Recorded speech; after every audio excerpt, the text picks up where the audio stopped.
Welcome to Pennsylvania in Focus. I'm Kristen Smith. Joining me today is the Center Square's Pennsylvania reporter, Christina Langell.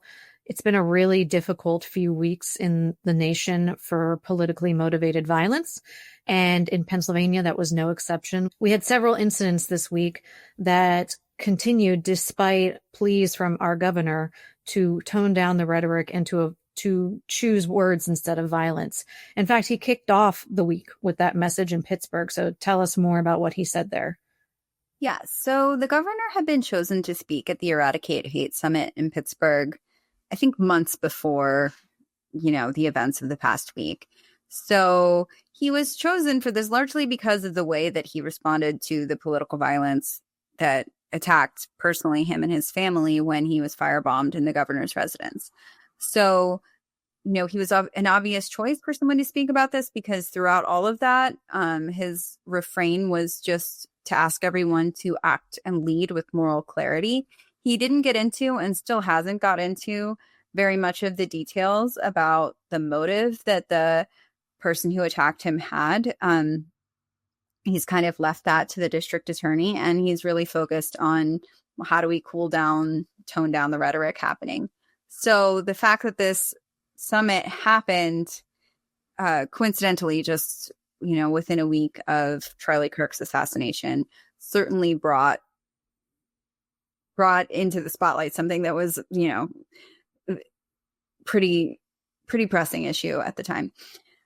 So that's why he spoke on it. And, he went back to that refrain, but he also took the opportunity to levy some criticism of the way that the assassination and political violence in general has been handled at the national level.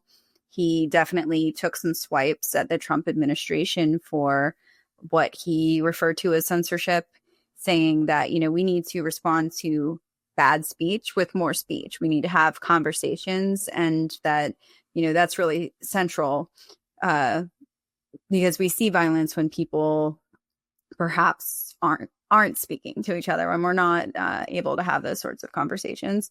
So, he didn't shy away from addressing some of the issues that he sees happening in the country, but he also encouraged everyone to tone it down and to speak to each other respectfully. Unfortunately, that seems to have been lost in what's been happening over the last few days. On Wednesday, actually, news broke that a man crashed his car into the FBI gates. Can you tell us more about what happened there? Yes. So a gentleman who was a military veteran had, I suppose, previously visited the FBI offices, according to the FBI special agent in charge there, Christopher Giordano. He mentions, yes, we have seen him recently. He brought in a complaint. We evaluated this complaint. It didn't really make a lot of sense. And we got back to him and said, hey, we can't really follow up with this. So there's definitely a lot of implied mental illness happening in this particular situation where, they haven't said that outright. And of course, he hasn't presented anything with a lawyer or said that, that was his defense. But that's certainly a big facet of what happened in that situation. He didn't hurt anyone. It should be noted, it is being described by the FBI as an act of terror because he did specifically attack an FBI office with his car. He left a flag on the gate and, fled the scene. So clearly there was some sort of political tie or motivation related to what's going on, either with the FBI or something at the federal level. They did say that there was writing on the side of the car, but that they did not release what the actual text said. Ultimately, he was apprehended and, that he will be charged for what he did. As to, again, the political motivation, I'm not really sure. They haven't said what exactly it was, other than the fact that because it's the FBI, it's terror. This occurred right after a couple, pretty serious FBI situations occurred, right? So we have the Charlie Kirk shooting, which was investigated by the FBI. And then just the day before, there was some pretty heated debate in the Senate when FBI Director Kash Patel gave testimony.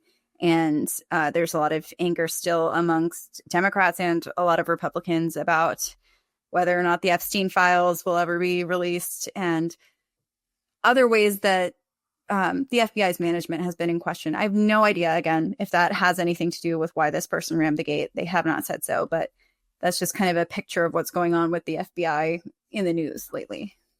And then that's a good point to mention that hearing, because it was very contentious, and it probably did not help tone down concerns. The Epstein files have kind of, even though that is a huge issue for a lot of people, they have been in some ways overshadowed and just piled onto all of these things that have really fired people up in the last few weeks. So then Shapiro got out there again and made comments about violence, right? Yeah, he actually went to celebrate some strides that have been made in the city of Chester, which is right outside of Philadelphia. Chester has long been known for a problem with violence. It was for a while known as the highest murder rate in the country. So it's definitely a big deal that they have this progress where they're seeing fewer homicides, fewer gun incidents. And Shapiro went out there with Pennsylvania State Police Commissioner Colonel Christopher Paris, and they talked about the state and local partnership that had been really effective there. They had the Boys and Girls Club speaker there talking about the difference they're able to make in the community, and the DA, and just kind of this group effort to not only address crime and put more officers on the streets, which in fact included giving, allowing PSP officers to fill in Chester, which is not strictly their territory, right? Because it's one of those local municipalities that has its own police force. But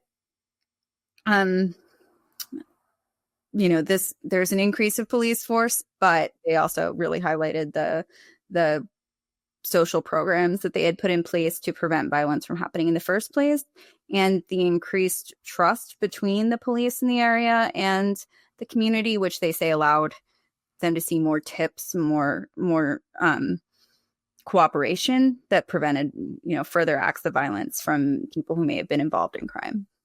So to the administration's credit, it really sounds like the coming together of ideas about how to reduce violence have been talked about for a long time. There's a lot of criticism from Republicans that we need more police, not less. But Democrats also make the point that police don't need to be responding to every single incident. We have a lot of things that happen that police, through just the way that our system is set up, police respond to, and sometimes the situation can escalate in the way that it shouldn't. And this sounds like the coming together here of trying their best to marry those two ideas, and it sounds like it's pretty successful. Unfortunately, later that same day, we had 5 police officers shot, 3 of them wounded and killed, and it's unfortunate. It was not in Chester County; it was in York County, a very rural part of the state, and it was breaking news last night. It drew comments from the governor. There was national attention on it. So tell us more about what happened in that situation. Yes, I will say that to my knowledge, they have not said anything about whether or not this was a politically motivated attack. And based on what I've read, it was officers who were serving a warrant or a court order to someone. So it may have just been personal. I mean, as personal as killing 3 people and shooting 5 people could possibly be. That's obviously there's some real problems going on there, but it wasn't necessarily related to politics, to my knowledge. It seemed like, they responded, they showed up to do their job, and, were just unfortunately open fired on. Yeah, and the details of that case are still rapidly developing. We just heard within the last hour that the suspect has been identified as 24-year-old Matthew James Ruth.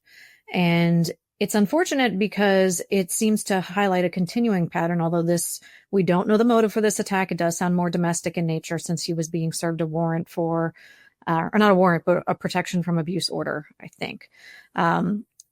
But we notice a lot of this increased violence in that 18 to 24-year-old range. The man who killed Charlie Kirk was within that range.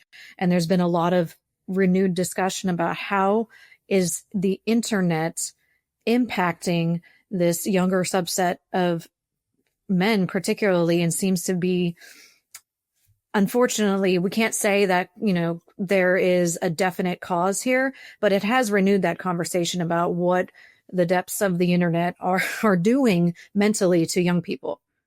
Yes. When we've heard this, of course, we've heard a lot of talking heads talk about this, but then we've also heard Utah Governor Cox speak about it and Pennsylvania Governor Shapiro speak about it.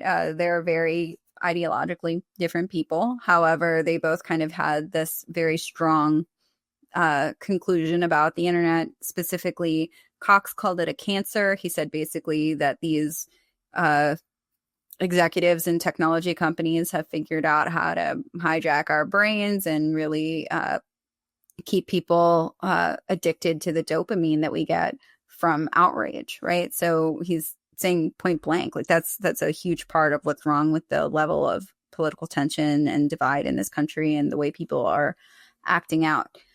Shapiro said, people have this really valid frustration. He especially highlighted young people. He said they feel left out of the conversation. They don't feel like their voice matters. They don't feel like their vote matters. They're not sure if they have a future. And, a lot of people will talk about that sort of situation for Gen Z and Gen Alpha, what it's like to live with the political climate that we have and the changing job climate from AI and the literal climate change occurring, that there's, a lot of, where's this going for us? Who do we have a future? So he's saying that, people with these really valid frustrations about how the government works, are then, just going off and finding solace in the internet. And that turns, something that makes sense into something that's, more hate fueled and radical. Yeah. Dangerous echo chambers develop very quickly. And I think I was surprised right after the Charlie Kirk assassination, or very soon after, Governor Cox came out and he was very conversational about the way that he explained this issue and literally told people to go outside and touch grass, which I know it's slang for get off the internet, but it's certainly meaningful coming even from a governor in those, particularly in press conferences about that. I think we all know that they're much more buttoned up and careful about their words, but he was very adamant in this one that the internet is, as you said, a cancer and people are not connecting in the way that they need to be. And we're falling into dangerous echo chambers that fuel violence and hate and almost make that world view bigger, even though truly it's not. I think the vast majority of people would never condone political violence or ideologically motivated crimes. And the internet, unfortunately, makes finding those communities so much easier. It's really a double-edged sword. Yeah, absolutely. Well, thanks, Christina, for joining me today to talk about this. We will continue to follow this issue and more at thecentersquare.com/Pennsylvania.